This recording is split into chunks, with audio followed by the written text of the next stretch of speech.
Now that I'm older, I have a family that moved in across the street that apparently liked me and adopted me as grandma. And when Jeffrey came to visit and I introduced him, the head of the household said, "You don't have to worry about your mother. She'll never have to shovel snow.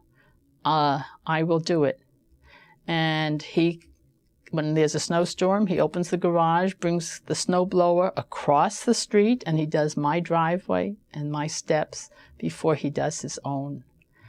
They happen to be black, and when the kids were little and the mother was shopping in the store, and I would be there too, you'd see the little boy say, "Grandma," and people look at him and they look at me, and they're questioning this. But they're very close. Now that they're older, I don't see them as much. But I taught the little boy how to sing Hanukkah, Hanukkah, because I was once alone.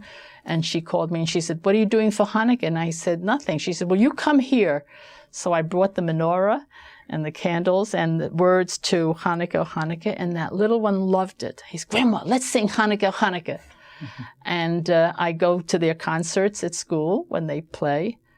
And when he was in an after-school program, because both parents work, she asked me if I would be there for Grandmother Day to read. So I did.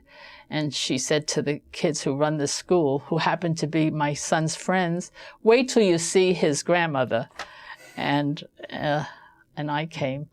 So it's very nice.